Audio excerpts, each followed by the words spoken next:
Welcome to the Holy Smokes Podcast, a show about faith, friendship, fine tobacco, and drink. I'm Steve Ryder in the Lion's Den, Monument, Colorado. Thank you, Derek and Susan Fulmer, for letting me hole up here for this interview with Jimmy Dodd, CEO of PastorServe, an amazing organization that I'm a big fan of what you do and how you help pastors.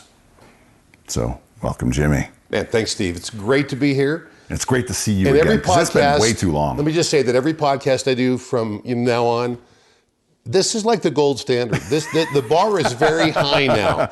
With a cigar and a brew. This is pretty high. I love this. This is incredible. So thank you. I'm honored to be here. I'm glad we're setting the bar now. Come on. We're raising the bar and establishing where people need to go from here.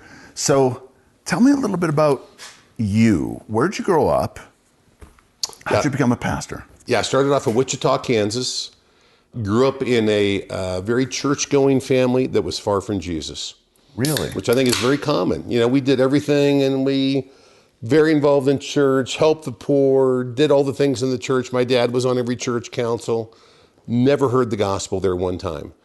And my brother, when he was 16 and I was 11, he was invited to like a big type of a special weekend with the church, and he came back and said, hey, you know what? We're not Christians. Well, you guys aren't Christians. I am, but you guys aren't Christians. And I was like, what are you talking about? And it was just a shock. And how so? How was it a shock? Well, it was like, Kenny, we're a really good family. We do really good things. He said, we just don't think that this is true. We think that we are Christians. And he said, well, I gave my life to Christ this week at this camp. And I heard what it means to actually really, really love Jesus. And we go through all the motions, but we don't love Jesus. And it was just a shock. And after about a year, just watching his life, I thought, you know what, I'm at that same place, and I gave my life to Christ. And I felt called to be a pastor clearly when I was 12 years old, which I know sounds bizarre. Mm-hmm. It just sounds bizarre. But I mean, I was in church, and I can just remember God just speaking to my heart so clearly that I should be a pastor. And from the age of 12, this has really been my direction. There's all sorts of crazy stories in junior high and high school that I got to share Christ with a lot of people. And so how old were you when you made your decision? When I gave my life to Christ, I was 11. When I felt called to be a pastor, I was 12 years old. So your brother was an older brother? Yeah, he's an older brother. And what other siblings did you have? That's just it. Me and my brother. He's five years older. Okay. And then we had some foster siblings. Okay. That's a whole nother story. Really? Oh, yeah. It's a rough part of our family history. How so? Just because like especially two really, really, really troubled girls that we just loved with everything we had as a family. And they'd just been through so much pain and heartache and grief in their life, they could not receive it. Oh, man. And it was painful. My dad, very stoic guy, you know, he's a war veteran, he'd been through everything. The first time I saw him sob was this gal, Jackie, that we just gave everything to her. And she was in our family photos. And we just, you're like my sister, Jackie. We gave her everything you could imagine. She just could not receive it. It was incredibly painful. Tell me about your parents. Yeah, my dad, very, very much an entrepreneur. And he was also a lawyer, but he had apartment complexes. And he was involved in all sorts of deals. Very, very generous man. Really? Very, very generous. Loved to give, loved to he just was amazingly kind. God blessed him financially through a bizarre business deal. Really? But he started Taco Kid, which was a restaurant, years and years ago. And it was just like, it just struggled and did okay. And then Taco Kid sold out, and he got tons of stock in Fiesta Cantina. And then Fiesta Cantina sold out to Pizza Hut. And then Pizza Hut sold out to PepsiCo. And PepsiCo sold out to Yum. And every time, it was a small investment, of like $10,000 in 1968 that turned into... It wasn't a small investment in 1968. That's true. Looking back, it feels small. But he blessed, he has blessed so many, he blessed missionaries, and he gave so much of that away. So with your brother accepting Christ, did that then translate over to your parents? Yeah, so they came about a year and a half, actually after me. Because they were like, okay, our kids have left our church. They've gone to this different church, and they don't go to our church anymore. And what's going on? So they started to come to our church a little bit more often because they were just curious. And what's over here at this church that's not at our church? And they just began to hear the gospel. And they gave their lives to Christ, and it transformed our family. And I mean, really transformed our family. I mean, like, because I just shared actually with these guys when I was 15 years old, they took me. In the room is Jim Fennelson, thank you very much. COO, and Wade Brown, who's the freaking man. He is the freaking man. I love that dude to death. Incredible man. I was only 15 years old, and they took me to smuggle Bibles into Russia. What? So I was in Kiev at the age of 15. I mean, it's just crazy stories like that. I mean, they were incredibly adventurous. Really? They did so many amazing things, and they just loved to serve and to give. And how did that impact you as a kid, having these adventurous parents? When I think about that now, it's comical. I think, well, it's like, oh, that was a little bit reckless, Mom and Dad. Because they were so afraid that they would be searched, they put all the Bibles, all the concordances, all the books were all in my bags. They were all in my bags. I'm like... The youngest one. Exactly, because they're like, Jimmy, the odds are that you won't get searched. I can just think back to it. It is so clear in my mind at the border that there's this gal, and they start to scream at this woman, and they reach in her bag, and they pull out all of this yarn, which to this day, I don't know what the problem was with yarn, but they're pulling this yarn out of her bag, screaming at her, and I'm sitting there thinking, yarn! I've got Bibles, which were completely illegal then. She's got yarn, and they're grabbing her, and she's screaming. I'm thinking, oh my gosh, I'm in trouble here. I've got Bibles. And they went through my dad's bag extensively, went through my mom's bag extensively, came to me, just stared at me for a second, and said, go ahead. Did not open my... It's just like, now listen, I mean, like as a 15-year-old kid, that will change your life. Yeah. That will change your life because it's like, oh my gosh. So very, very early on, I was put in some very faith-stretching places. Wow. And tell me about your mom. My mom was a nurse for a long time. She practiced nursing until she was like 78 years old. And they're like, hey, Alice, you should probably go home now. You've been here for over 50 years. I mean, she worked at the same hospital for over 50 years. Yeah. Which is incredible. Yeah. I mean, after 50 years, they should have a wing named after her. But she was a great mom. She was a great nurse, which meant that if anybody was hurt anywhere close to us, they would always stop off at our house. And so like every neighbor kid, there's an accident, go see Alice. And so there was just a constant just knocks at our door. And my mom, she was wonderful. So what kind of a kid were you in high school? You know what? I was a kid, but my biggest goal then was I had a dream to make a big, big impact for Jesus. Yeah. So like I was in a high school of 2,100 kids, and I sent a birthday card to every kid in the school on their birthday with just a short, the thing just about Jesus, and I'd love to talk to you. And every day at school, I had kids that would say, hey, I got your birthday card. That was kind of weird. What did you mean by all that? So I had a chance to share Christ every day in high school. Wow. A social dude. It was a fun thing. It was a fun thing. Did you play any sports? I did. I played football. Yeah, we were state champions. Wow. I got offers to 3 D1 schools. Really? To Iowa State, KU, and Wichita State. But I went to Wheaton College because I thought, I don't want to be a football player. I want to be a pastor. So... What positions did you play? You're a big dude. You know what? The same thing the whole way through. I always played right tackle. Really? I wasn't good enough to play left tackle. I played right tackle. Yeah. There were some guys on the team that were better. They got to play left tackle. I played right tackle. But I mean, state champions every year we played. I mean, we had amazing teams, which I'm sure everybody believes that about their high school years, but we had really good teams. Yeah. So you went to Wheaton? Yes, went to Wheaton College. I was on staff at a church there after Wheaton for 2 years as a youth pastor at the college church in Wheaton.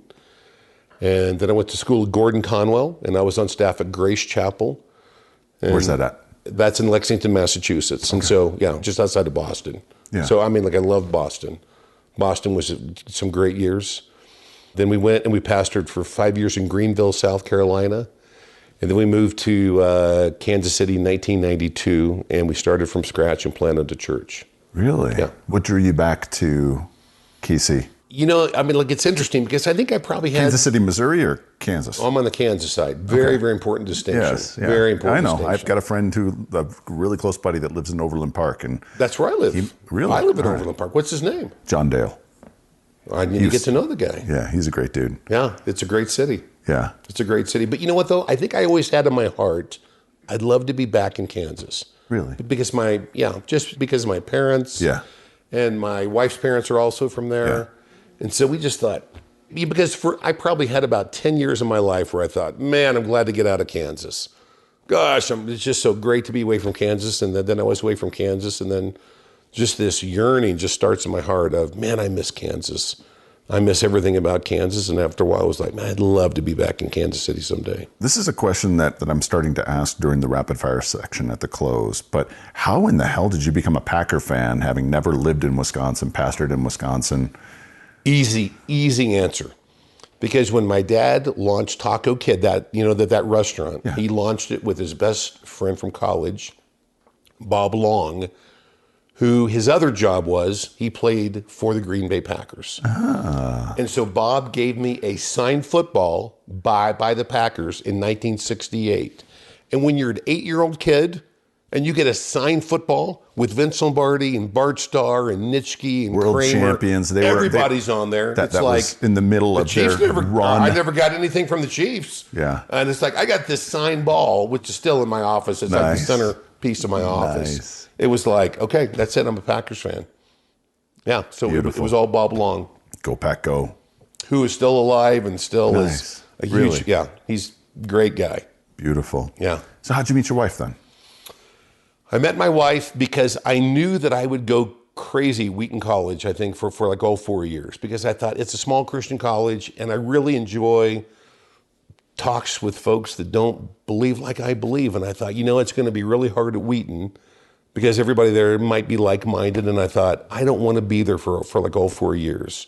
So I had this strange plan, go to Wheaton for 2 years, go back home, go to school for 1 year, actually Kansas, and then go back to Wheaton. And that's exactly what I did. Really? Yeah.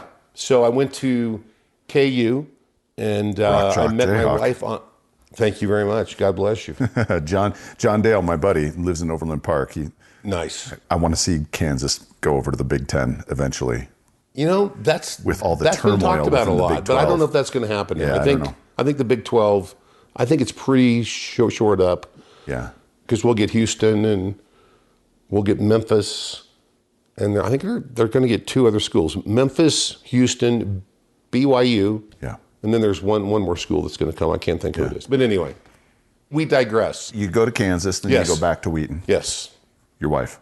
So very, very, very first day I met my wife because we had both worked at a sports camp that's called Camp Kanakuk. Mm-hmm. And I loved your wife. She had on a shirt. It was like, Camp Kanakuk. I've worked at Kanakuk. And so there was this very, very strong connection very quickly. And Joe White is one of my best friends. I talk to Joe White a lot. He's an incredible man. He's a great leader. He's a godly man. Hug. I just want to give you a big hug. I used to run the board for Life on the Edge Live, which was a live call-in show. It focused on the family, and Joe was the co-host. Oh, nice. And I just want to reach through this radio and give you a big hug. Joe is one of my few impressions that I do. Joe is brilliant. He's smart. And there's this other side. He's a hillbilly. I mean, he's an Ozark guy. Yeah. I love him to death. He's one of the most kind, amazing leaders. He loves people like I have. It's just incredible. Does Joe like an occasional cigar? What's that now? Does Joe like an occasional cigar? Trust me, no. Okay. or like an occasional drink? No. Okay. I mean, he's very strong. It's like, hey, that's okay. He's a good Southern Baptist boy. But he's an amazing man. Oh, I love him. Amazing. I love him. So, at what point did you get married? We got married in 1983. And so we got married, and so I had done my first year up in Chicago at the church. Yeah. So we did year 2, and then Boston together, and then South Carolina, and then Kansas City. How did that go, starting a church in Kansas City, Kansas? You know what? Just by God's grace, it went really, really well, which is extremely unusual. Because oftentimes it's, It's just very, very slow starts. And I mean, God was just very kind to us, and we got some very, very strong leaders in very quickly. Really? And there was a guy in the church that for some strange reason, he was like, man, you should be on the radio. And I'm like, I don't really want to be on the radio. He goes, no. He said, I want to pay for the whole thing. We're going to have a show, and I'll pay for the whole bill every year. I'm like, okay. And a bunch of people came because of the radio show. They're like, hey, we heard you on the radio. We thought we would just stop by. Back in that day, radio... Back in that day, it was crazy. Radio had some real power. It was, very bizarre. And so the church just began to grow. And what year did you start the church? 1992. Okay. And we spun off a daughter in 1995. That was a lot more for that church about money, not people. And then we spun off a daughter in 97 with a guy named Scott Sauls, who is now kind of a big name in Christianity. I mean, he writes amazing books, and he is very, very well known. He's just a great speaker, great leader, and he has a big, big church in Nashville. He's a great guy. So there was tremendous growth in the church, and so it's like, man, God is blessing this church incredibly. So you would see the church and say, man, everything is really good. You know what? I was at your church service, strong message, strong worship, great children's ministry. But I was miserable, Steve. I was miserable because I knew in my heart that my backstage and my front stage did not match. I knew. Personally or within the culture of the church? Oh, no. Me. Really? Me. Really? Because my worth was in the church. My complete self-worth was the church. So I worked stupid hours. Really? And did things for the church and did not do things for my wife and my kids. And I was lustful, and I was jealous, and I was envious, and I was, you know what, also, I was very, very much a theological bully. I was in the PCA, and there's some great folks in the PC. I mean, Keller and Randy Pope, I could go on and on. There's some great people in the PCA. Sproul. Oh, I loved him. But there's some arrogant people in the PCA. And you know what? That was very much me. And I just thought, man, if you give me 15 minutes, I can change your mind on baptism, on the role of women, on worship, on the right. I mean, it was massive arrogance. And, I just was not a nice person. I mean, I loved to argue and loved to just debate. And so I was just miserable because I thought, okay, you know what? If you really, really, really knew me, you know what? You wouldn't like me. Ooh. So I can't really let you get to really know me, but I could play the game, which meant I could share enough dirt in my life that you'd say, oh my gosh, you're so open and so honest. It's incredible. And I wasn't open and honest. I was playing a game. I just knew that if I shared this much with you, that you'll say, oh, I think you shared this whole heart with me. No, I kept so much back. Really? And it was just a game I played, but I was fearful. It's like, I have to keep going. I'm on this treadmill now, and the church needs to keep growing, and I need to work harder, and I need to do more and find more staff. And it was just, I was exhausted spiritually and emotionally and physically. Yeah. And I was in a place that was not great. And God gave me a wake-up call that was the wake-up call of wake-up calls. And I'm telling you, I get emotional every time I think about it. But my son, Mark, at the time was like 10. And he played golf one day with my wife's dad, who at that point was far away from Jesus. So he's like, Jimmy, I don't exactly understand what you do, and I'm never going to talk to you about your job or faith or religion. It was like, okay, Roger. Although, my gosh, at the end of his life, he gave his life to Christ, and it was just this amazing transformation. But anyway, there's just this one day, and he said, you know what, Jimmy, I want to talk to you. And I said, okay, Roger. He goes, I don't want to get in your business. I don't want to push on you. But I was out with Mark playing golf, and I just casually asked Mark, hey, Mark, you know what do you want to do one day when you grow up? And he said, Mark thought for a long time, and he said, Grandpa, I don't know. I have no idea. But I know what I don't want to do. Which is be a pastor. I don't want to be a pastor. Which is like, he said, because my dad, he's always gone. He's not at home. He's so busy. He's doing all this stuff. And I thought, that was heartbreaking. And I thought, okay, you know what? I've got to get some help. I've got to get some help because everybody thinks it's great. And you know what? It's so crazy the way we think.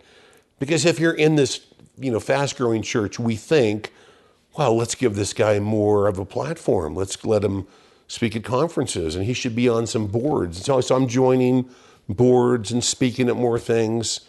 And everybody, well, he's got a radio show. And yet I was miserable. I was miserable.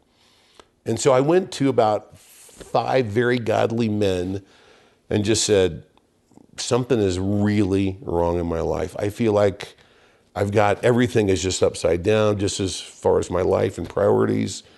I mean, I can't go on. I mean, I cannot go on like this because I'm just emotionally drained. And these men spoke the gospel to me. They just preached the gospel to me. And I think that I believed that the gospel was true for everybody in the world, but not me. For everybody, grace. For me, no, it's hard work. The church has to keep growing. There has to be a bigger budget, everything else. And I went through a massive transformation. And the guy that had a really big impact, his name was Jack Miller. Just with those 5 guys? Yeah, these 5 guys. Yeah. There was a guy named Jack Miller. And he would say the same thing every time I saw him. He'd say, hey, Jimmy, cheer up. You're worse than you think. But you're more deeply loved by Jesus than you will ever possibly comprehend. And that phrase for me, it was life-changing. It was life-changing. I'm worse than I think. I'm worse than I will ever admit. I'm a broken mess. And yet I'm more loved by Jesus than I will ever possibly comprehend. And it was life-transforming. And then, I mean, like these other men just spoke to me about family and marriage and priorities. And I think I also just became a much nicer person because I think that God kind of pried open my hand and said, okay, you've got all these things in this hand that should be for absolutes. You should hold on to these things tight. You should die for these things, for your faith and for Jesus Christ is the only way. And you've got over in this hand, you've got baptism in this hand, and you've got the role of women in this hand, and you've got spiritual gifts.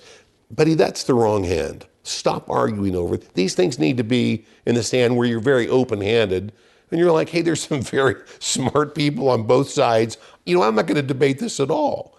And it just took about a year, and God, I just became a much nicer person. Really? And my gosh, I had to go back and apologize to a lot of my friends and say, and I don't know if you use bad words on this podcast. I just would say, I've been an ass. Yeah. I've been an ass. I am so sorry. Would you please forgive me? I just had to go. Yeah.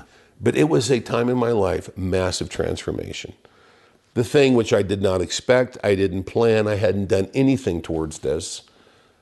Pastors began to call me and say, hey man, I've listened to your stuff on the radio for years. Something's changed. Ooh. Something's really different. Really? And you seem like a safe person to talk to. Ooh. Could we meet? And I would say, I don't know if I have any wisdom. I don't know if I have anything to share, but I can just listen. We can meet and I can just process with you. Yeah. So I just began to meet with pastors.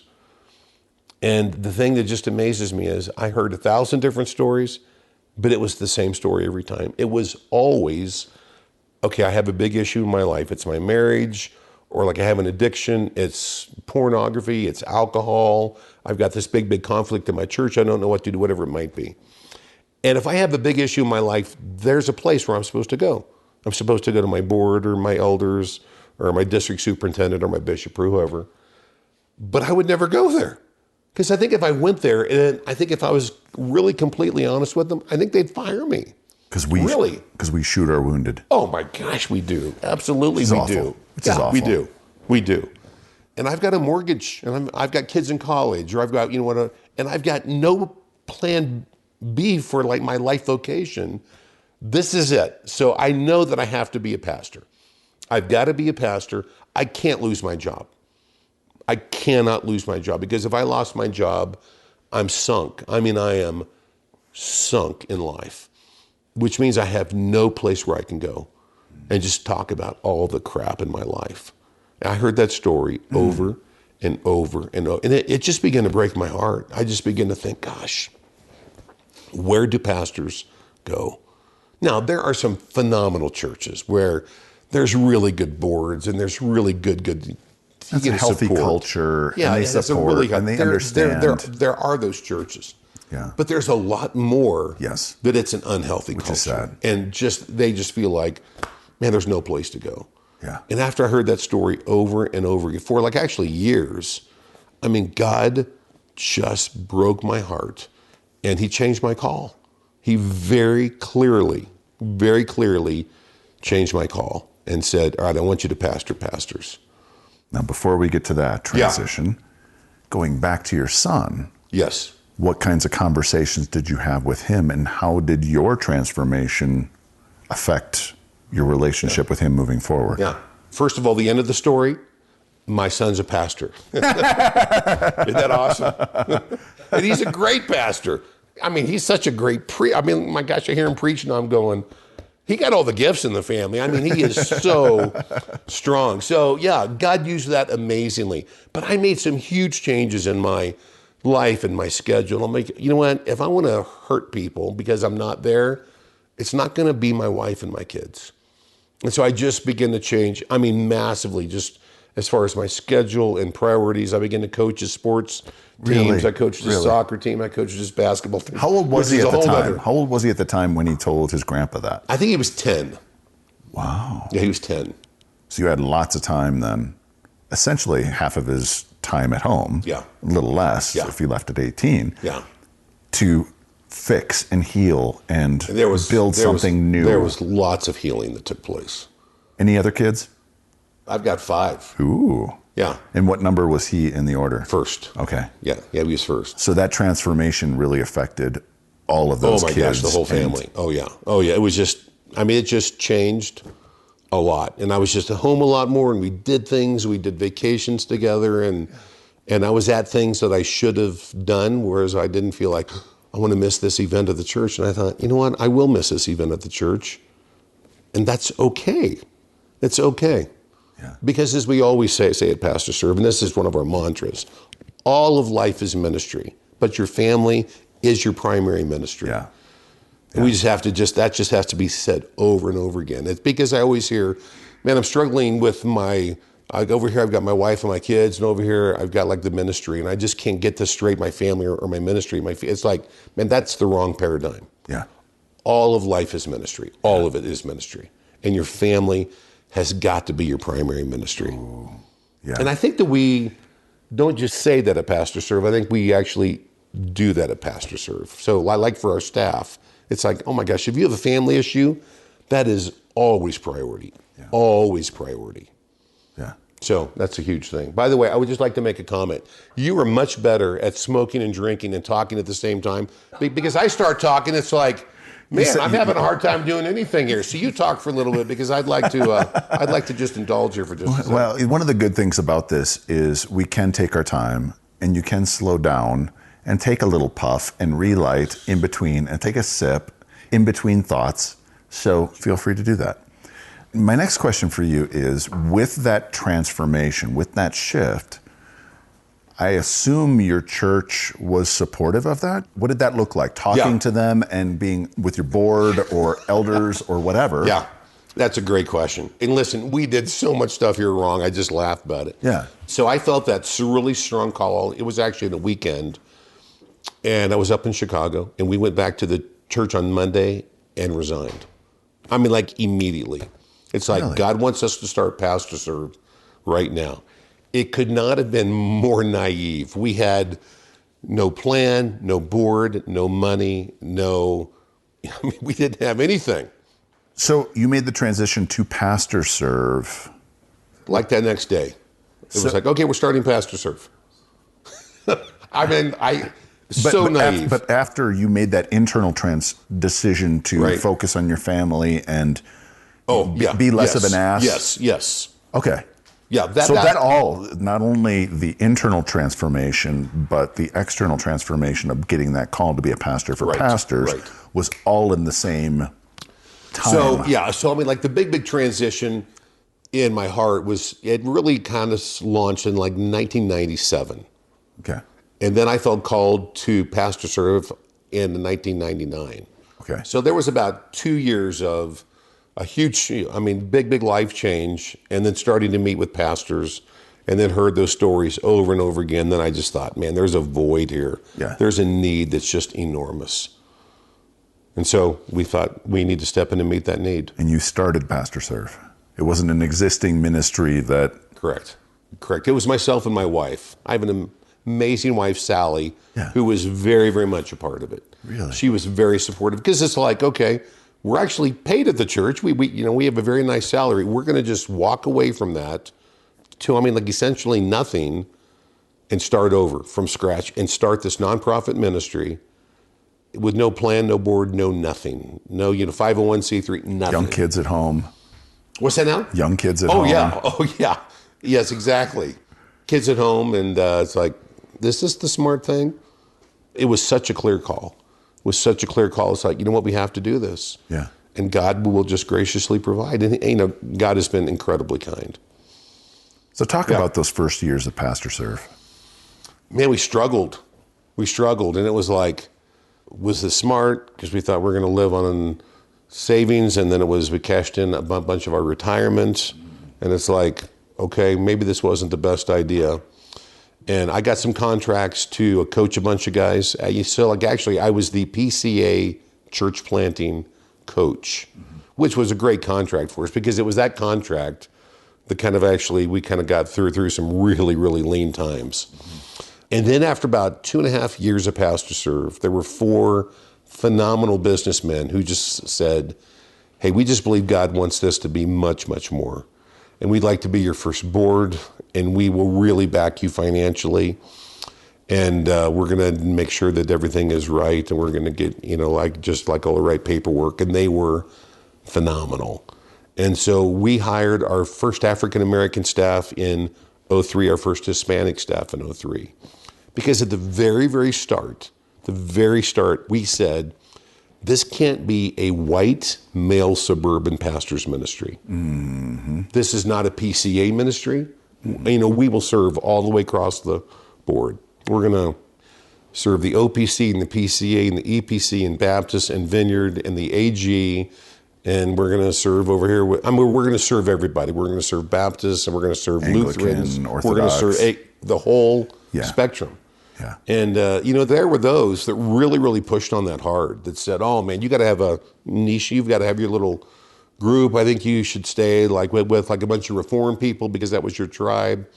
And it's like, you know what? God has expanded my tribe. I went through that big, big transformation, and God expanded my tribe. Exactly. You had pastors from other denominations before you left the church that were coming to you right. and meeting That's with you. That's exactly right. From all the way across the board. I've said this on the broadcast too many times.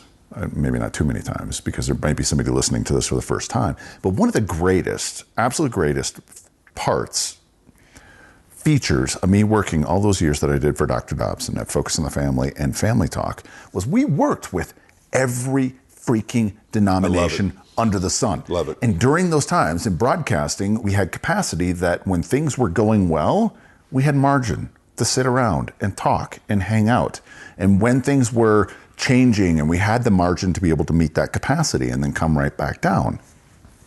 And during that time, I would have these conversations with these Reformed guys or these Southern Baptist guys, because I grew up AG. Okay. And when I moved here, I went to New Life, which was a non-denominational charismatic church. That's just what I grew up with. Yeah. And I really developed a real deep appreciation for Reformed teachers like R.C. Sproul, because in the morning devotion, someone would bring an R.C. Sproul teaching and they'd be like, wow, that was really challenging. I'd never heard that before. Yeah. And then I'd sit in their office and we'd have these conversations about theology and everything. And I'd talk with these guys and I'd be like, and women, and I'd be like, okay, I don't necessarily know if I agree with that yet, or if I disagree with that, but I know you.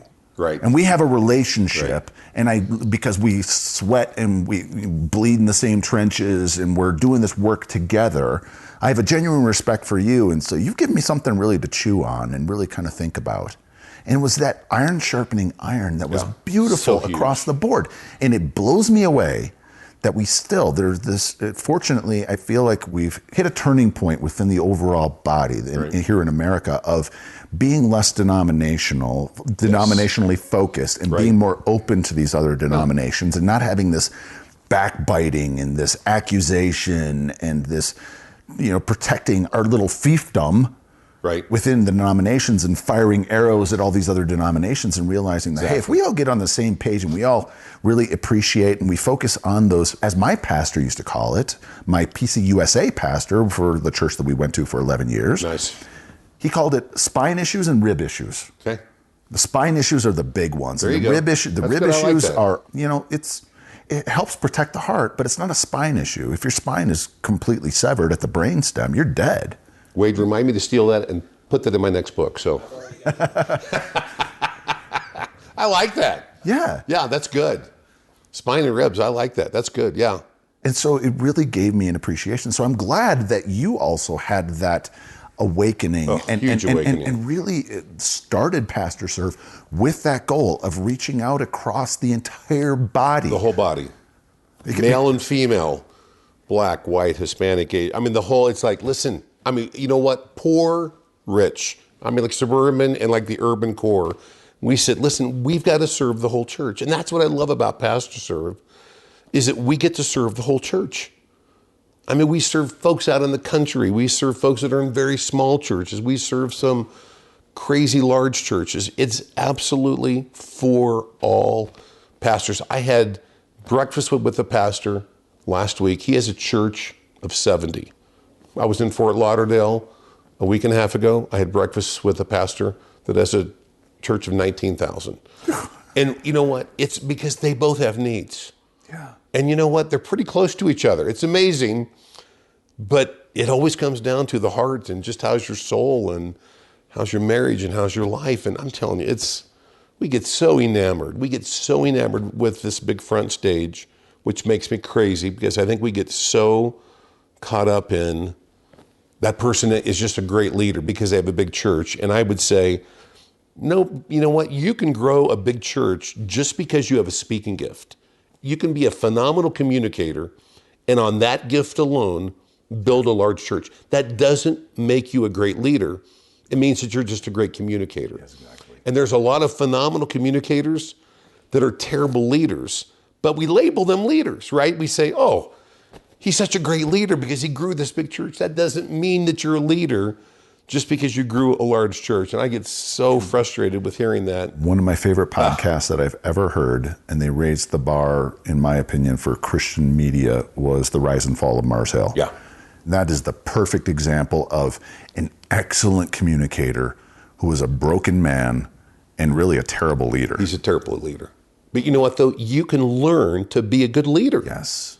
And I genuinely hope that Mark Driscoll has learned to become a good leader and has learned from his mistakes. I hope so as well. Because there are a lot of broken people in the wake of that church that are completely away from the faith or wherever they are. Yeah. Okay, here's the thing that makes me sad, is that we will serve in a large church and everybody thinks, gosh, this is a great leader. And so we start to spend time with them and ask questions, and we meet their staff and we meet their spouse, and it becomes very, very clear, no, they're not a great leader. They're actually very poor. But you can learn to lead. And so we'll say, hey, here's some ideas that could help you to learn to be a much stronger leader. And I would say that I'm in like the big church guys, maybe 20% to a third say, wow, you know what, you nailed it. You know what, you're right. You know what, I need help in that area. And I'm very, very open to get help and be trained. The overwhelming majority, 67 there's to 80%. arrogance, and they're like, I've built this thing. I built this church. I have to be great because I built this church. It's like, no, because when you try to communicate what you would call leading, you know what, you're just a bully and you just shame people. You're not leading well, but you can learn to, if you would just humble yourself, you can learn to be a good leader. Yeah. And I wish that more and more pastors would just say, gosh, I have a lot of gifts. I'm a strong communicator, but I'm probably not a great leader. We can help you with that. There are some great places to go to be trained to lead well. Anyway. To talk about PastorServe, what do you guys do? How do you help people? What are the kinds of different ways in which you can come along? Because I guarantee you there are listeners right now who are thinking, ooh, I really think my pastor could benefit from PastorServe. How do I present this to them as a way in which to help them out personally, professionally, etc.? Yeah. We have done lots of research over the years, and we have found that pastors that thrive have a boss, trainer, coach, counselor, and just a good mentor, and then some good friends. Boss, trainer, coach, counselor, mentor, friend. Those are 6 key relationships. Okay? And so we meet a lot of pastors who say, I'm in a staff-led church, so you know what, actually I'm the boss, and I don't have a trainer because I'm the guy that does most of the training. I don't have a coach because I kind of think that that's for people that are just starting out, or I feel like my church is so big or so great or whatever it might be, I don't think I need a coach. And I think that counseling is just a waste of time because I don't have those issues. And I used to have a mentor, but I lost touch, years and years ago with my mentor. And if I'm completely honest, I don't think I have any real true friends because I carry a lot of secrets. And I can say, you know what? If that's you, you are absolutely destined for a huge fall. You're destined for a huge fall because you need those roles in your life. So a big, big role that we fill, we coach a lot of pastors. Have those big falls happen with some of those people that you have met with the bigger churches that have been like, yeah, I'm a good leader. I've got it all together. It's a long list, Steve. Oh my, yes. Oh yeah. It's a long list. Are they open after that fall? Some, but some, there's still arrogance even afterwards. It's like, okay, you've just been fired, but your church still wants to bless you because they believe that you still have a place in the kingdom. They still want to help you grow and learn. They're like, no, I think I'll just do something else now in life. It's like, wow. Because I know if you would get some help in this area, it's not just going to bless the church. I know it's going to bless your marriage. It's going to bless your parenting. Because if you have these issues at the church, I promise you, you have these issues at home. It's always the case. Always the case. Anyway, so we coach a lot of pastors. So we process with them. We help them think things through. We ask a lot of questions. And it's been phenomenal. Our best coach is right there, Wade Brown. He is a phenomenal coach. And so if you live anywhere close to like the Rocky Mountain region, Wade Brown. I mean, and listen, that's not me being humble. Trust me. Probably right now on our team, I'm probably coach number 8 or 9. Just you know why? Your COO, Jim Fennelson, is nodding his head. Oh, yeah, he's like, exactly. Yep. You know what, though? Because I like to consult more. I really like to consult. Really? I like to go in and just because hey, you should probably just do this and this and this. So I am much more of a consultant. So we do a lot of that as well. So we do a lot of consulting. But it's not just that. I mean, it's like a bunch of staff retreats we do. We do lots of soul care retreats. We have some conferences and some events. So there's also consulting. Those things are oftentimes very, very proactive. We love the proactive piece. That's a lot more enjoyable. The thing that we do lots of is crisis care. But we do a lot more than that. But you know what, though? It's our sweet spot. We do a lot of crisis care. So just as I walked in here, I just got a text from a guy that said, hey, huge crisis. And he's like, I'm devastated. We have to talk right now. I think my life's, it's a huge crisis in his life. So there's a lot of crisis care. And that can be moral failures. That could be a church conflict that they don't know what to do. It can be that they have big, big issues in their marriage. It can be that there's addictions, that they feel incompetent. We get that all the time. It's like, man, I'm embarrassed because I went to the very best schools. I went to Wheaton College and I went to school at Dallas Seminary, and I'm in my church and I freaking don't know what I'm doing. I mean, I hear that a lot. It's like, I don't know what to do. Wow. I feel lost because I was trained in how to preach and how to do these things. I wasn't trained in leadership. Is that starting to change at the seminary level? Some, but it's very slow because I've met with a lot of seminaries and just said, you know that the thing that guys struggle with are not the things that you guys are teaching. And the thing is, in seminaries, you can't add anything. You have to purge. So like if something comes in, something's got to go out because you have this time. It's like, okay, we can't say, well, you have to have more and more hours. It's like, okay, these are the hours, so you have to purge. And they're always like, okay, what things would you purge? And I said, I would purge 5 semesters of languages each for both Greek and Hebrew because the world's changed. You know what? We have the internet now.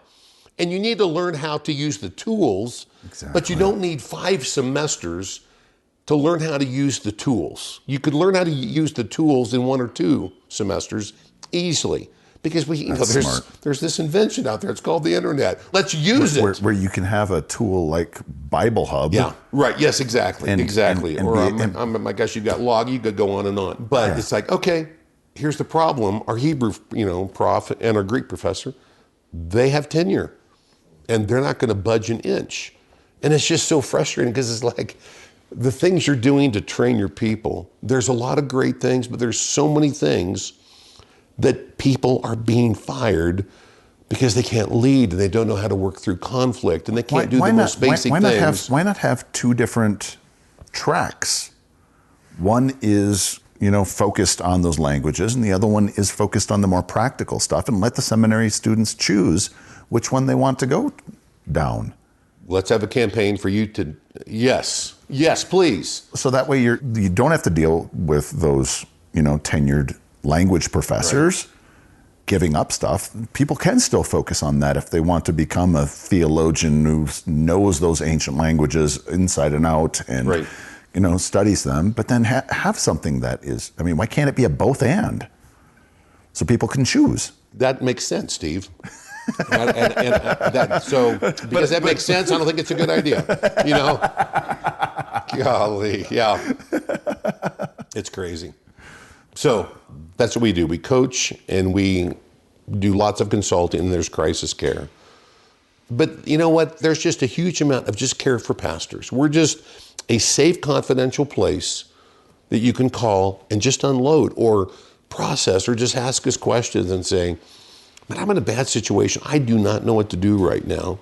Okay, well, let's process with you. I've said this in the broadcast before, but one of the reasons why I so love your organization and your team is because during my time at Focus, I was the editor for the Pastor to Pastor tape series and CD series. I didn't know that. Yeah, for a long time. I was HB London's guy.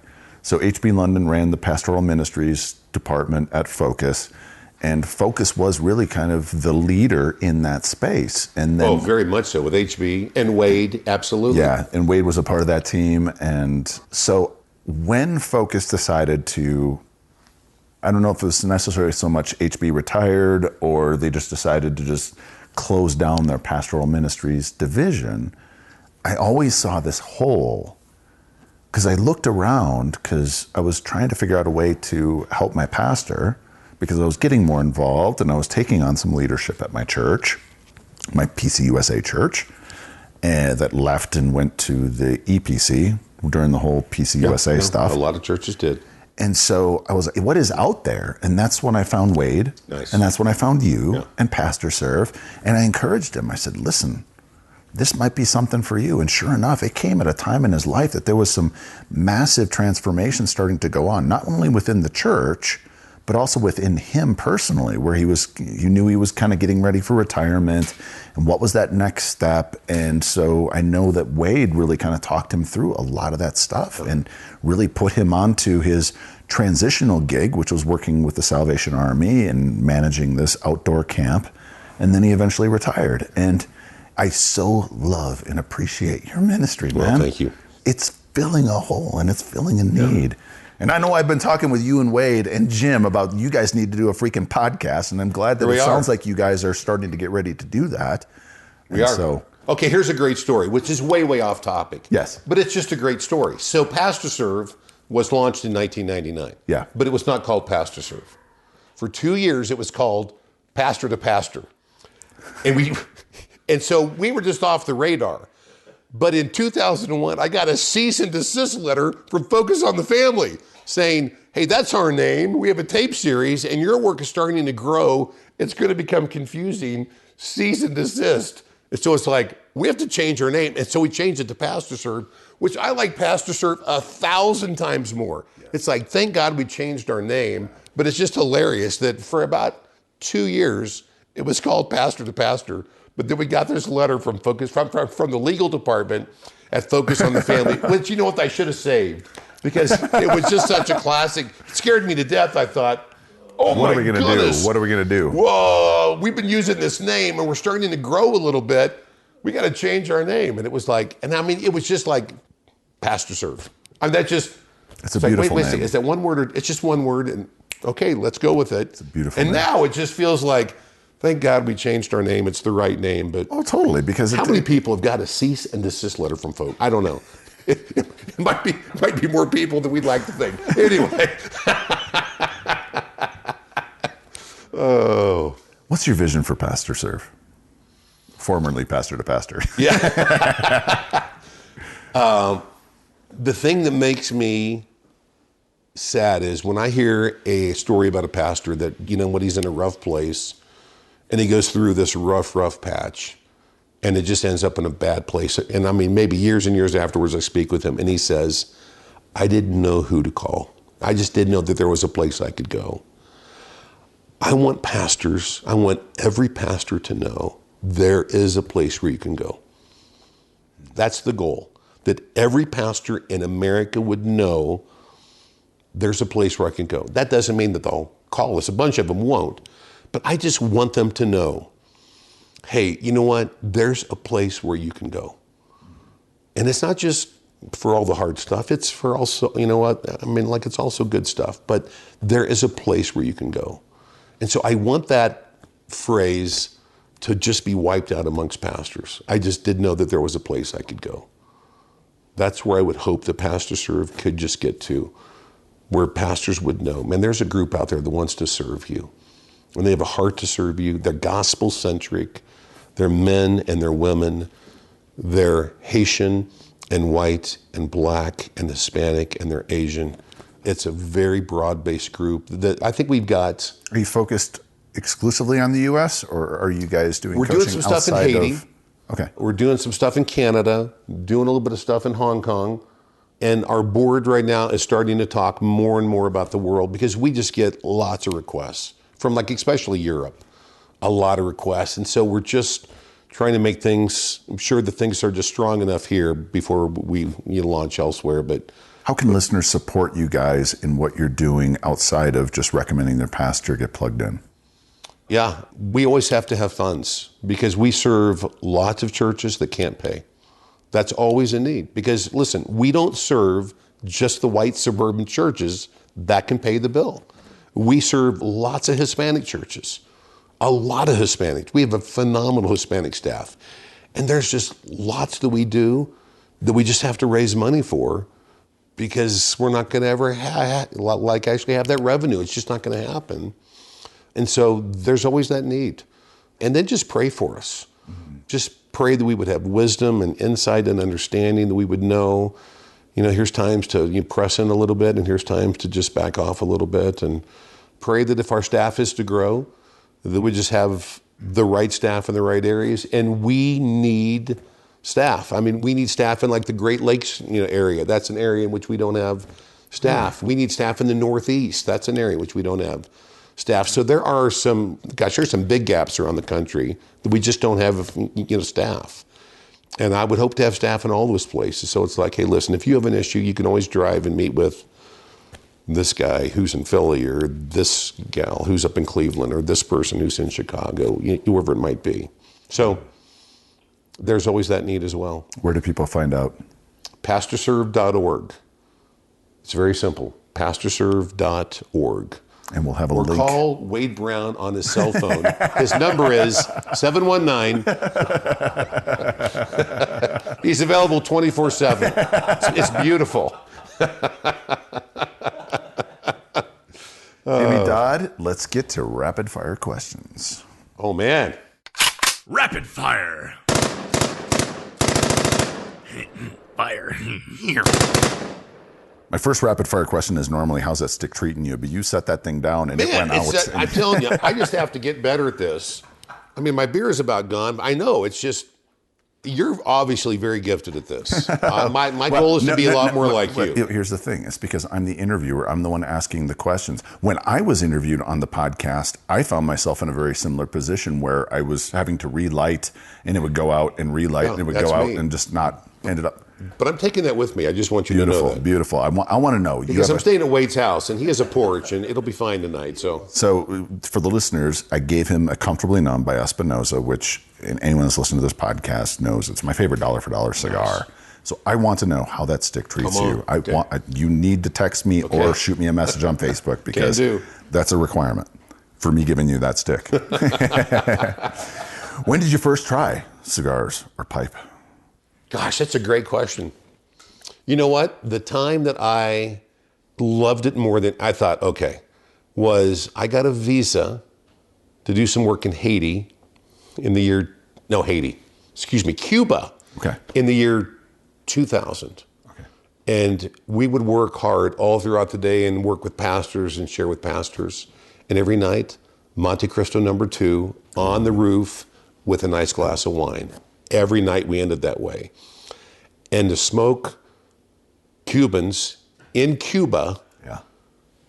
that was it, man. It was like, You were hooked. okay, You're all hooked. right, it was an amazing trip. Talk about what the faith community was like in Cuba 22 years ago, and has that changed at all in the last 22 years? Their faith is amazing. You just feel so humbled because it's like, man, these people, my gosh, it cost them something. It cost them a lot down there. What does it cost them? I mean, like in one sense, everything. Because it's like there are those that are just at times ostracized, and it's like they're just pushed out of communities. And so it's like, okay, what are your big needs? Do you need to be taught this? You need to be taught this? It's like, no, we need a bag of rice because we just don't have any funds right now, because we have no way to get work, because we feel called to care for pastors, and there's no way to get paid for that down here in Cuba.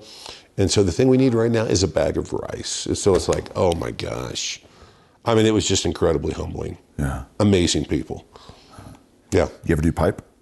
No, I've never smoked a pipe in my life. Jim, you got to fix that. You got to figure. There's a lot to do. It's a long list. Jimmy's a work in progress. Jimmy's a work in progress. What's your favorite cigar? Because of Cuba, it's The still Monte Cristo it's #2. still the Monte Cristo #2. I mean, I just loved it. I mean, like I love a Churchill as well, but I love them. I mean, telling you, that time in Cuba was so just memorable. It was unforgettable. And it was like, that was just a life-changing trip. And the fact that every night on the roof, and just to like overlook, I mean, it was just one of those incredible experiences. It's like, okay, this trip is life-changing. But it's like, I just became just hooked at that point on, but it has to be Cuban. What's the most expensive cigar you've ever smoked? That's a great question. I bought a cigar with Matt Hurd in St. Louis on his birthday, and I bought one for him as well. And it was like $90. It was ridiculous. And I'm like, Matt, there is no way. And he was like, it's my birthday, please, let's smoke. It was, and you know what? I cannot even remember it. I would have to call Matt, because I know that Matt would know. But it was ridiculous. Well, Matt, the wine sommelier, exactly. who has this refined palate. Exactly. For him, it would be worth it. Why For me, who doesn't have that gift. Amazingly, is this a good cigar or is it not a good cigar? Is it good with my palate or is it not good with my palate? Amazingly, the most expensive wine I've also had in my life was also with Matt Hurd. So Matt's a very expensive friend. I don't know if you know that, but that's true. Absolutely true. Absolutely love that's the true. man. The most expensive cigar and the most expensive wine, both with Matt, that he should come here for self-defense. Yeah, Matt should come here for self-defense. But the wine is a great story. Okay, let's hear it. Because after the fires here, Matt thought his house was gone. Yeah. Matt thought his house was gone. Yeah. It was on the west side of town during it was just, and I mean, he lost lots and lots of his neighborhood. So like I came here and we had some, we had some funds. I think we probably had $50,000 just to help out pastors. Yeah. So I'm just about to leave, and a guy meets me at the airport, and he hands me $5,000 cash. And he said, listen, find pastors that just need to be blessed, and bless them. And I don't care what you spend on them, bless pastors. Wow. And so Matt came back because he was with his wife and kids actually in Europe. And and so it's one of those things. He came back because he thought, oh my gosh, it's gone. Mm-hmm. And he was just in a rough place because it was just awful. So I said, Matt, you know what? Let's have a nice meal. And Matt, this is the only time in my life I will ever speak these words. Money is no object. And he said, There's a place in Denver. Let's go there and have a nice steak and just a nice bottle of wine. So we went there and we had a nice steak, and there's this wine that he knew all about it. Oh, yeah. He knew everything about it. Let's just say it was an expensive bottle of wine. But the guy had said, bless, I don't care what you do. Listen, I just want you to bless pastors. And I thought, this is going to bless Matt. It's going to be a big deal for Matt. So we had this amazing dinner, and we had this wine that was... It was good. It was spectacular. Wow. Wow. And I will never spend that much on a bottle of wine again the rest of my life. But that night, it was just the right thing. Oh, yeah. It was what he needed, what his soul needed. Absolutely what he needed. If you're talking about soul care, it's what his soul needed. Absolutely. It was a great night. Best dollar for dollar cigar you've ever smoked? Well, if you buy them in Cuba, you could buy them out of Cristo. I mean, because you could buy them cheap down there. My gosh, and I brought back a box, and it was like, it's one of those things. If you're in Cuba, you can, I don't know if their limit is now 2 boxes, but you can bring back boxes, and man, if you can do that. But I bought some Cubans actually in Haiti also, and paid some great, like a great price. I brought back a box of Churchills that I bought in Haiti that were Cubans.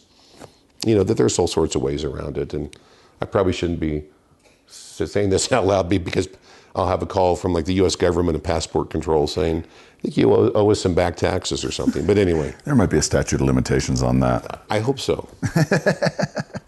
Where's your go-to place to get your smokes? There's a place that's right by my house called The Outlaw. It's right by my house, right by my house in Overland Park. Do they have a lounge there? Oh, yeah. It's very nice. It's very nice. Outlaw. It's a great spot. I shall have to. You need to come there because you have multiple friends in Overland Park. Well, and my pastor, we started this last year where we're doing this guys trip. We're doing a weekend away, just a bunch of guys that either go to the church or used to go to the church, and they've now moved on to Detroit, or he's been in the Michigan area, and now he's living in Kentucky. And another guy who now lives in Nashville, and one who lives in Oklahoma. And so we get together and we're starting this. And last year we did one in Milwaukee. Nice. And they went to a comedy show, and then we went to the Monday night game against the Lions this year, which was a beautiful September night, a nice light rain, and so it wasn't too cold. And the Packers pulled it, in the second quarter, they just started pulling away from the Lions. It was beautiful. So This year we're talking about going to Kansas City and hitting up a Chiefs game. Come on. And trying to do it on a weekend where we do, a Chiefs game and then do a Royals game and possibly a Sporting KC, because my friend John Dale, who lives in Overland Park, he's the stadium announcer for Sporting Kansas City. Oh, really? Yeah. And so we want to go to a sporting game as well. So we want to try and hit up all 3 in one weekend. So we're waiting for the NFL schedule to come out in likely May is usually when it comes out, and make our determination of when we're going to be out there. So I will absolutely. Now, I don't like to brag about this. Yes. But I am a licensed, trained judge of barbecue. Ooh. I judge every year at the World Championship. Really? So I know the best barbecue in Kansas City. Where's the best barbecue? There's probably like 5 or so spots. I love Joe's. I love Slaps. I love Joe's. I love Jack Stack. I love Jack Stack. Is Jack Stack one of your top 5? Oh, yeah, definitely. But anyway, we could do a crawl. Most people do like a pub crawl. We could do a barbecue crawl. We could have ribs at this place, and we could have some pulled pork at this place, and we could do the whole thing. Yeah, Joe's is my favorite. I have lunch at Joe's at least once a week. Yeah. Oh, yeah. It's a problem. My last trip to Kansas City, so my boys and I in August of 20 flew to Cleveland. Well, that was the trip you called me. Oh, no, I guess you didn't. Go ahead. I was only in town just for a little bit. But on our way through, I picked up a Jeep in Cleveland, drove it all the way back to Colorado, and we swung into Overland Park to hang out with John just for a couple hours, and then spent the night at Elizabeth's cousin, my late wife's cousin's house. And we stopped at the Joe's store, and I got like a full gallon of Joe's barbecue sauce and got the sample pack of all their other sauces. I could have brought that out to you. Oh, it's good stuff. It's so good. I love Joe's. It's amazing. When you're celebrating, what's your splurge cigar? I don't know. It might. It might be the comfortably numb. That might be it. That might be it now. I don't know. What's your favorite liquid pairing with your smoke? I am very much a bourbon guy. If I can find it, I love Blanton's. If I can't find it, I really like Breckenridge. Ooh, But I love Blanton's. That's my go-to bourbon. If you can find it, but it's tough to find it. But I love a good Breckenridge, which you can buy at Costco for a really decent price. It's amazing. Yeah. Yeah. Best place you've ever smoked? In Cuba, on the rooftop? Come easy. That's not even close. That's not even close. All right. Off of cigars and onto other things, Marvel or DC? Easily Marvel. Who's your favorite superhero? I've always been a Spider-Man guy. Really? I mean, like as a kid, just every day, I would read Spider-Man in the paper. I've always loved Spider-Man. What is it about Spider-Man? Because he was an everyday kid. You know, he was just like the everyday kid. I thought, man, oh yeah, I've always been a Spider-Man guy. Star Wars or Star Trek? Star Wars. Although I do like Star Trek, but Yeah. I mean, like I watched it every day after school as a kid. But Star Wars, now, 4, 5, 6, amazing. 7, 8, 9, really good. 1, 2, 3, no. You like 7, 8, 9? Well, I mean, Oh, Jimmy, I don't know if we can be friends anymore. but I mean, 1, 2, 3 were terrible. I just couldn't do 1, 2, 3. Yeah. But you 4, 5, 6, great. Yeah, I agree with 4, Best. 5, As a matter of 6. fact, I have them on my phone. I could pull them up right now and play them. Who are your sports teams? Packers. The Who Packers, else? KU. the Chiefs, the Jayhawks, big time. Always been a Jayhawk fan. And then, you know what? I've always loved the Royals. I've always loved the Royals. Favorite food? And I love sushi. I love sushi. I could have it every meal. I love barbecue. Those would probably be my top two. What's your favorite barbecue? I love Go-to. burnt ends. Ooh, yeah. Love burnt ends. And I love a nice brisket. And it's painful to say. It's painful to say. I love Kansas City. We have the best pork. We have the best. I mean, we have the best all the way across the board. Except I've had some brisket in Texas Really? that blew me away. I mean, like especially in Austin, Texas. I've had some brisket there. I thought, okay, this is better than Kansas City. This is amazing. But just the brisket. Everything else there, crap. But the brisket's amazing. Dogs, cats, neither, or both? Oh, dude, dogs. Don't even. I've had dogs my whole life. We've had times in our life where we've had 3. We've always had 2, at least, dogs. Nickname growing up or in college? My nickname was so permanent. I mean, like in junior high, that people didn't even call me by my name. It was Yachts. Yachts. Because this is the truth. This will sound made up. Yeah. I had size 15 feet in the 8th grade. And you're a big guy. You're what, 6'5"? No, 6'3". Okay. And I haven't grown a bit since the 8th grade. In height, I've grown out plenty. Yeah. But I had size 15 feet in the 8th grade. Everybody says you have feet like boats, so they could call me Yachts. Because my feet were so gigantic. And it stuck. Yeah. Everybody called me Yachts. Hey, Yachts! What? That was it. Yachts. People still call you Yachts? Yeah. And then I had a good friend actually in college. He gave everybody nicknames. He was like, you're going to be this guy. And it stuck. It was just ridiculous. And he was like, your nickname is Jimmy Dad.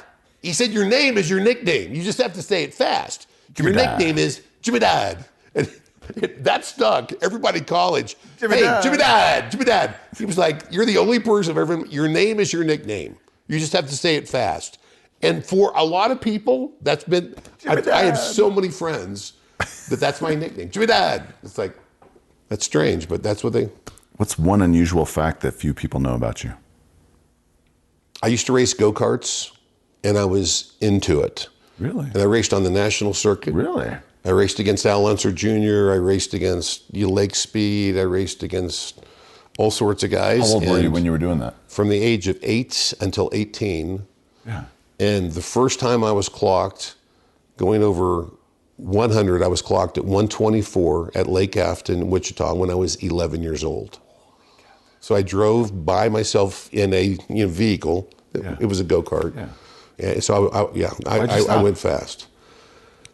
Because I went to college. I mean, for years and years, I thought, I want to be the first pastor that wins the Indy 500. I mean, I was like, I loved it. Yeah. I was very into it, and I thought, man, this is my life. But then there was a point where it was like, okay, is this a hobby? And it just became clear at the very end, this is a great hobby, but this is just not my life. If you were stranded on a desert island with only 3 books and the Bible, what would those 3 books be? Pilgrim's Progress, The Lord of the Rings, and Calvin's Institutes. I don't like this term, but it's so used. Do you have a life scripture? No. The thing that comes to mind all the time is, blessed are the persecuted. Because I know that around the world, that's a verse that means so much around the world. And I've been very, very privileged to go to a lot of countries. I've been in a lot of different places. Yeah. And it's one of those things around the world. The big verse is not John 3:16. That's a big verse in the USA. Everybody knows John 3:16. Well, like around the world, it's, what, the blessed are the persecuted. And it's like, man, we have it so easy here. We have it so easy here. Mm-hmm. And I see things all over the world, and I think, man, I need to make sure that I'm on the front lines enough that there's some hard things that's, yeah. When I think of that scripture, I think it's in Joel, where God says, your offerings mean nothing to me because you're overfed and unconcerned with the poor. I think of the American church so often. Yeah. It's amazing to me that, all over the world, it's just assumed. It's assumed if you start a church, you're going to start an orphanage. You're going to start a school. You're going to start a medical center. You're going to have a well on your property.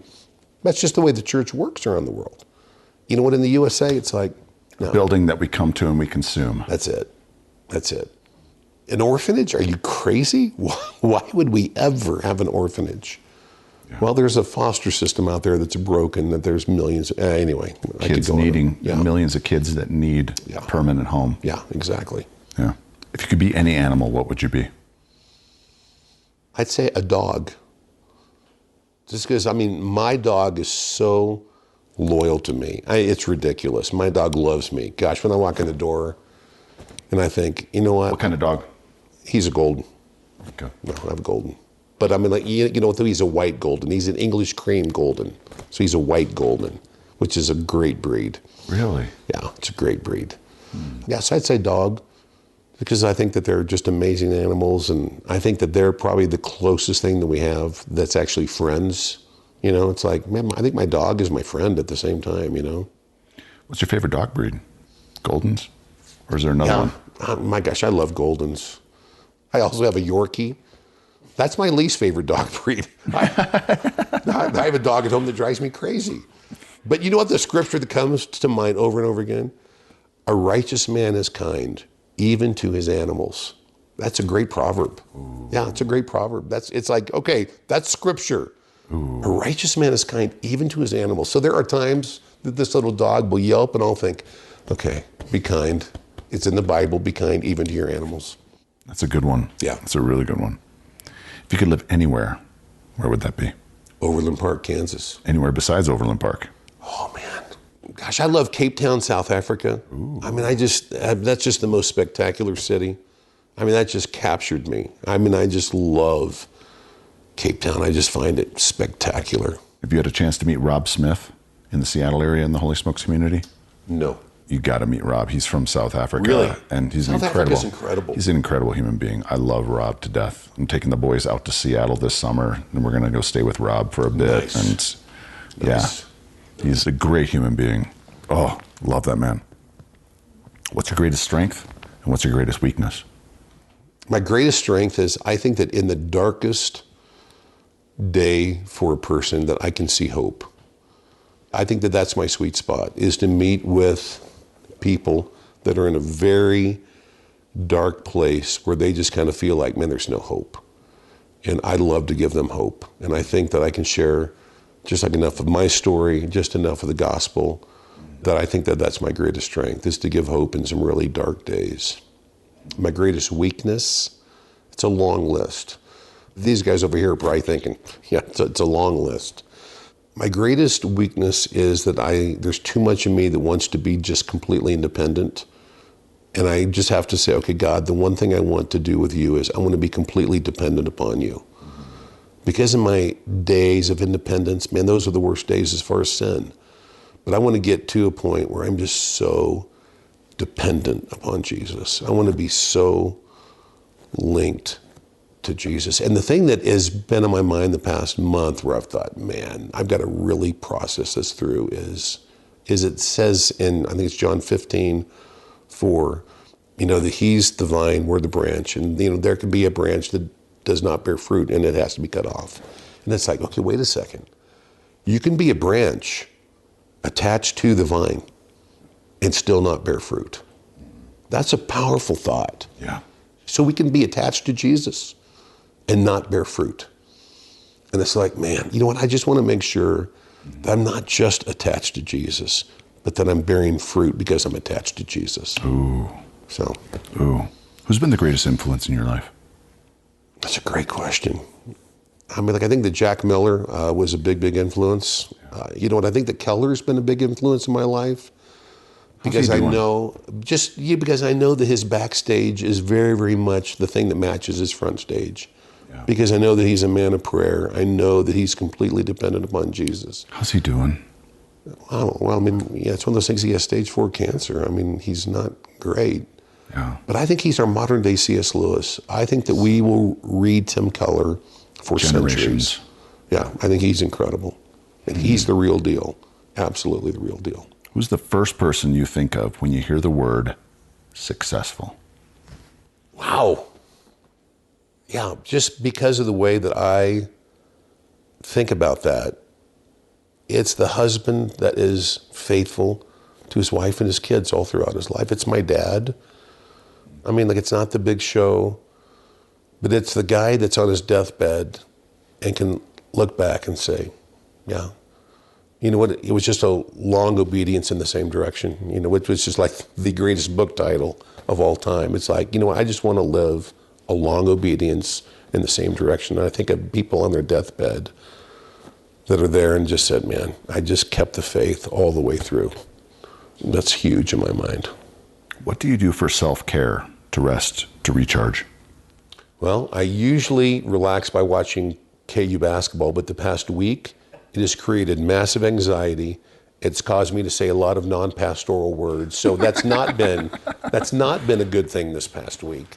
But you know what? I love sports, and you know what? I get way too into sports, and I have way too many sports teams. I'm a big soccer guy, and I love Liverpool. I've been a huge Liverpool since 2005. I've watched every Liverpool game. I watch every game. Really? They played this afternoon. Tonight when I go to bed at Wade's house, I'll pull it up on the phone and I'll probably watch it. It's an addiction. It's a problem. But you know what? I love sports. That's a way that I can have fun and just relax. One of my favorite memories with John Dale in Overland Park was he happened to be in town at my house for the game that the Royals won the World Series the last time they won it, and I got to watch it with him, and it was so great to see him just and be cheering on, because earlier that season, right towards the end of the regular season, I was in Kansas City and I went to a Royals game with him, and we were a couple rows up behind the catcher. And Kauffman Stadium is such a beautiful stadium. Yeah. It is an absolutely stunningly beautiful, it's a great park. When you're close to the field, you feel like you're really in the action, whereas a lot of parks, the area behind the catcher is much bigger and you feel just disconnected from the game. Kauffman, it's like you're right there. Yeah. It's a beautiful park. I love it. I love the Royals. I have some very, very close ties with the Royals. So I get to do some stuff with the Royals, and I love it. That's beautiful. That's awesome. It's fun. How do you want to be remembered? Yeah, as a guy that loved his wife well, that was a good dad, and that loved pastors, and was a man that lived his life well till the very, very end. Yeah, it's pretty simple. All right, final 3 questions. Okay, final 3. What does Holy Smokes mean to you, and how has it contributed to your spiritual journey? It's been largely through actually Jim. It's been very, very much about relationships. I've met some of the greatest people in the world. It's not about cigars. That's a means to an end. Yes. The end is relationship. And you get to meet people and you get to know people. I'm here with you now because of that. So that's amazing. Yeah. All right. If you were to have a Holy Smoke with any 3 people throughout history, living or deceased, who would they be? Can't name Jesus. Wow. Well, I would choose 2 of the great cigar smokers of old time. Churchill and Spurgeon would be two, just boom, boom. The third, you know what? It's just going to sound strange, but there's times I want to meet with people that are crazy and just say, help me understand why you're so crazy. It would be Fidel Castro. It's like, man, why all this stuff all those years? I would just to try to understand why in the world did all of this happen? Today, going back to a little bit about that first question of the last three that I asked. Yeah. I just had coffee today with a young guy who's running for office, state house, Democrat, used to be a Republican. He describes himself as a progressive constitutionalist, which is a really interesting dichotomy. And one of the things that we were talking about is just how this community just embraces so many different people and of different, faith backgrounds. You don't even have to be a Christian to be involved in this. You just have to just not be an asshole. And you got to follow the other three rules. I mean, it's pretty simple to be involved in this community. Yeah. And we were talking about how this is just the greatest human beings that I've ever met. It's amazing, yeah. And in that conversation, we were talking about how really the ultra woke left and where they're coming from and why they're coming from that way. And I'd watched a documentary about Karl Marx. And really, Karl Marx's beliefs really came out of deep injustice that was going on at the time when it came to, exploitation of workers and that kind of stuff. And all they needed to do was, be a little more generous and give more and do more in the communities. Karl Marx would have never You're right. come up with his view of the world had there been that balance that's needed. And really, I think Castro is kind of the same thing. He saw the exploitation and he saw what was going on. And because he didn't come from any kind of faith background, this has to be the answer. Right, exactly. This has to be the answer. It's heartbreaking. Yeah. Last question. Yeah. If we're to meet 1 year from today, and I got a bottle of Blanton's, Okay. what are we celebrating? It would be a pastor that was in a crisis, that was about to walk away from his church, from his marriage, and from Jesus. And he knew enough that he had to get some help, and he reached out to us at PastorServe. And we were able to walk with him through some dark valleys. And he came to a place where he is really good with Jesus, and he loves his wife well. If he's in the church, I don't know if that actually matters as much, but he's walking with Jesus, and he really loves his wife and his kids. And so, that would be a story. And that's what I celebrate. Holy Smokes community, get your pastor plugged into PastorServe, and let's see more than a dozen of those stories, so that way we're celebrating Amen. 12, 15, 20, 100 pastors that have come in through this podcast and through this community awesome. that are walking that, and we can really celebrate. Amen. Thanks, Steve. Jimmy Dodd, thanks for being on the Holy Smokes podcast. Love you, brother. You're a great host. This has been my pleasure, my privilege. Can't wait to come back again. Oh, dude. Next time I'd like just to sit in the other chairs and just watch, but I'd like to come back. I mean, this is amazing, so thank you. Hey everyone, I wanted to announce that we have Holy Smokes gear. That's right, we have swag.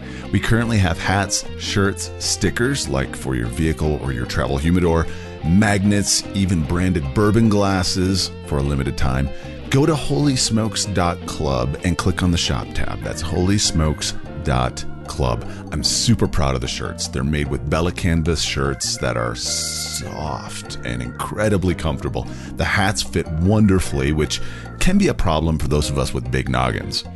We plan on having a lot more to offer, like Guayabera shirts, additional t-shirt designs, beanies, polos, hoodies, cigar accessories, and much more. Check it out. And even if you don't make a purchase now, be sure to sign up for that email list, as I've thrown a couple big discount coupon codes for those exclusively on that list. So click the shop tab at holysmokes.club. Thanks.